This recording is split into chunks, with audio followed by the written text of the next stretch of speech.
Big TV భక్తి సమాచారం WhatsApp ఛానల్లో జాయిన్ అవ్వండి. అన్ని విశేషాలు ఎప్పటికప్పుడు తెలుసుకోండి.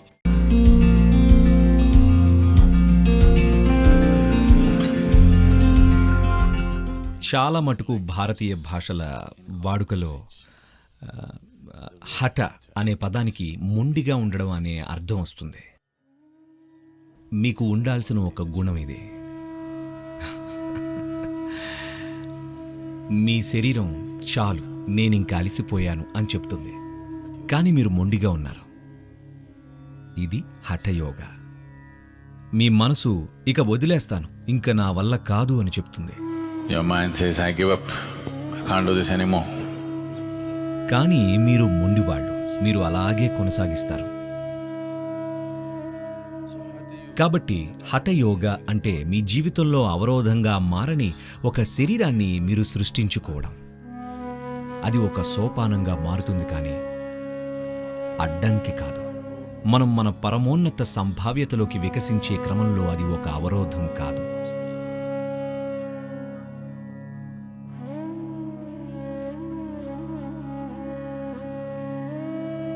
కాబట్టి సరళమైన చిట్కాలు. నేను పెద్దగా చిట్కాలేవి ఇచ్చింది లేదు. ఆ విషయంలో చెడ్డ పేరుందిలేండి. సరళమైన చిట్కాలు ఇస్తాను.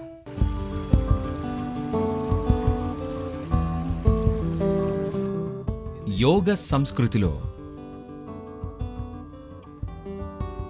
షవర్ అనేది ఉండదు. స్నానం అంటే ఎప్పుడు నదిలో మునక వేయడమే.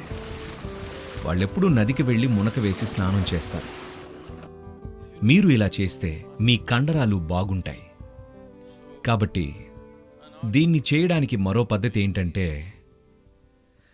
సాధారణంగా మన ఇళ్లలో మనం ఉపయోగించే చెంబు ఇంత పెద్దగా ఉంటుంది. కనీసం 4 లీటర్ల నీరు పడుతుంది దాంట్లో. ఇలా పోసుకుంటే శరీరం అంతా, అది ఎప్పుడు అంటే స్త్రీలు ఇది తప్పక చేయాలి అని పట్టుబట్టడం లేదు. మీ హెయిర్ స్టైల్ అదంతా ఉంటుంది కదా. కానీ స్నానం చేయడం అంటే మొదటగా నీళ్లు కుమ్మరించుకోవడం అనేది తలపైనే. ఎప్పుడైనా సరే మీ శరీరానికి చల్లని నీరు తగిలితే మీ మెదడులోని ఉష్ణోగ్రత చాలా వేగంగా మారుతుంది. అలా జరగకూడదు. కాబట్టి అందుకే తల తడుపుకోవడానికి ఇష్టపడిన వారు కనీసం కొంచెం చన్నీటిని తీసుకొని తలపై చల్లుకోవాలి. మీకు తెలుసా, ఇక్కడ ఒక ప్రదేశం ఉంటుంది మీ చెవులకు పైన, ఇక్కడ ఆ స్థానంలో మీరు కొంచెం చన్నీటిని పోయండి. వెంటనే తల భాగంలో కొంత చల్లదనాన్ని మీరు గమనిస్తారు. ఆ తర్వాత మీరు మిగతా శరీరానికి స్నానం చేయవచ్చు. అలా కాకపోతే గనుక మీరెప్పుడూ ముందు తలపై గుమ్మరించుకుంటారు, శరీరంపై కాదు. కాబట్టి మీరు చేయాల్సింది, మీరు బకెట్ని నింపి ఇలా గుమ్మరించండి. పొద్దున్నే ఇలా చేయడం చాలా మంచిది. శరీరం మొత్తం నీటిలో మునిగిపోవాలి. అప్పుడు మీరు నదిలో మునక వేసినట్టు ఉంటుంది. సరేనా? ఓకేనా? అదే సమయంలో శరీరం అంతా, కనీసం చర్మం ఒకసారి నీటిలో తడవాలి. అదేదో ఇలా కొంచెం అలా కొంచెం పోసుకోవడం కాదండి. మీకు తెలుసు కదా. మీరు నీటిని గుమ్మరించుకుంటే శరీరం అంతా, మీ శరీరానికి మునక వేసిన అనుభూతి కలగాలి. కాబట్టి మీరు అలా గుమ్మరించుకుంటే వ్యవస్థలో ఒక విధమైన చల్లదనం ఉంటుంది. ఇంకా కండరాలు బాగా వంగుతాయి. షవర్ కూడా ఆ పని చేస్తుంది. షవర్ బాగా వస్తుంటే కనుక, లేదా కనీసం నీరు ధారాళంగా వస్తుంటే కనుక అది సరిపోతుంది.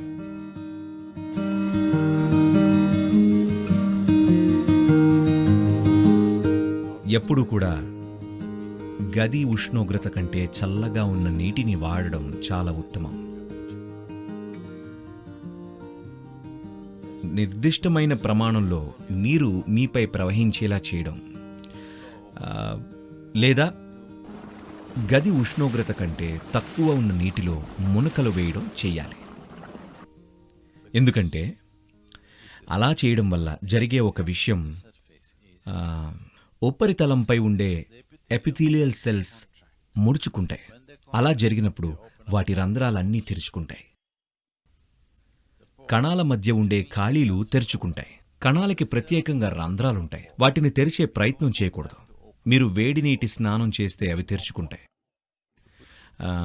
వేడి నీటి తొట్టిలో మీరు మునిగినప్పుడు ఆ కణాలు తెరుచుకొని నీటిని తీసుకుంటాయి. ఎప్పుడూ అలా చేయడం మంచిది కాదు. మీరు శరీరాన్ని చన్నీటిలో ఉంచితే కణాలు ముడుచుకుంటాయి, వాటి మధ్య ఖాళీలు తెరుచుకుంటాయి. యోగ సాధన చేసేందుకు అదే ముఖ్యం. ఎందుకంటే శరీరంలోని సెల్యులార్ స్ట్రక్చర్ వేరొక శక్తి పార్శ్వంతో నిండేలాగా చూస్తున్నాం.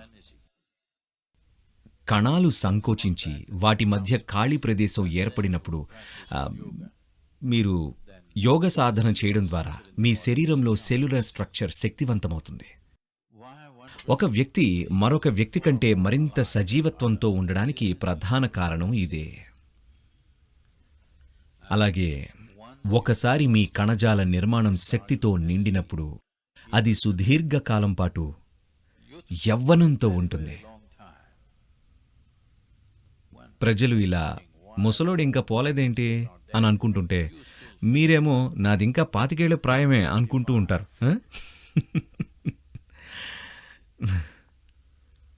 హఠయోగా మీ చుట్టూ ఉన్న వాళ్ళకి విసుగు తెప్పించే మార్గం కూడా.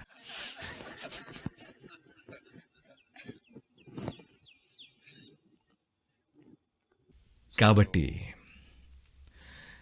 గది ఉష్ణోగ్రత కంటే చల్లగా ఉన్న నీరు భారతదేశంలో, కనీసం దక్షిణ భాగంలో అది పెద్ద సమస్యే కాదు. నీరెప్పుడూ ఆ ఉష్ణోగ్రతలోనే ఉంటుంది. తగిన ప్రదేశం ఇది. కానీ మీరు చల్లగా ఉండే దేశాల్లో ఉన్నట్లయితే నీరు మరీ చల్లగా ఉండొచ్చు. అది మాత్రం మంచిది కాదు. నీరు ఎలా ఉండాలంటే గది ఉష్ణోగ్రతకు 5 నుండి 8 డిగ్రీల సెంటీగ్రేడ్ తక్కువ ఉండాలి. అంతకు మించి ఉండకూడదు.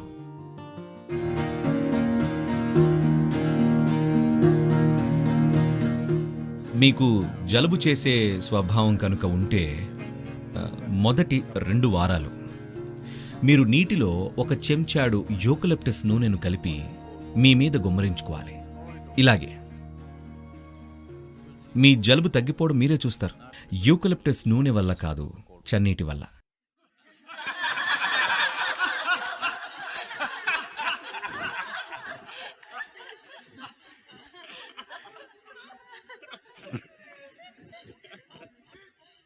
మీకు ఇన్ఫెక్షన్ కానీ లేదా కఫం ఎక్కువగా ఏర్పడుతుంది అంటే దానికి వేరే విధమైన చికిత్స అవసరం. కానీ నేను చెప్పినట్టు నీరు గది ఉష్ణోగ్రతకు 5 నుండి 8 డిగ్రీల కింద ఉండాలి. అంతేగాని మరీ ఎక్కువ చల్లగా ఉన్న నీరు మాత్రం కాదు.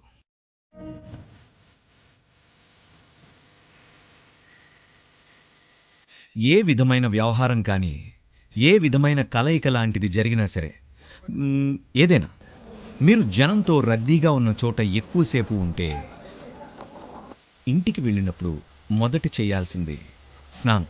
మీరు తప్పకుండా చేయాలి. రోజులో 3, 4, 5 సార్లు చేసినా పర్వాలేదు. సాధకుడికి రోజులో ఎక్కువసార్లు స్నానం చేయడం మంచిదే. మీరు ఎక్కువ చేయకూడదు. కానీ ఒకప్పుడు నేను రోజులో కనీసం 5 నుండి 7 సార్లు స్నానం చేసేవాడిని తెలుసా. ఇప్పుడు అది 2 సార్లకైతే ఖచ్చితంగా చేస్తాను. కొన్నిసార్లు 3 సార్లు చేస్తాను. మీరు తప్పనిసరిగా 2 సార్లు చేయాలి. ఎక్కువసార్లు చేస్తే మంచిది. ఎవరితోనైనా భౌతిక స్పర్శ కలిగినప్పుడు ఒక నిర్దిష్ట సమయం, ఒక 6 నిమిషాలు అనుకుందాం, మీరు ఎవరి చేతినైనా పట్టుకున్నా కూడా మీరు యోగా చేసే ముందు మీరు స్నానం చేయడం మంచిది. ఇది శుభ్రం చేసే విషయం కాదు. శరీరాన్ని శుభ్రం చేయాలని ప్రయత్నించట్లేదు. విషయం అది కాదు. ఎవరో మురికిగా ఉన్నారు కాబట్టి మీరు మీ శరీరాన్ని శుభ్రం చేసుకోవట్లేదు. యోగా అనేది ఒక వ్యక్తిలోని శక్తులను నిర్వహించే ఒక విధానం.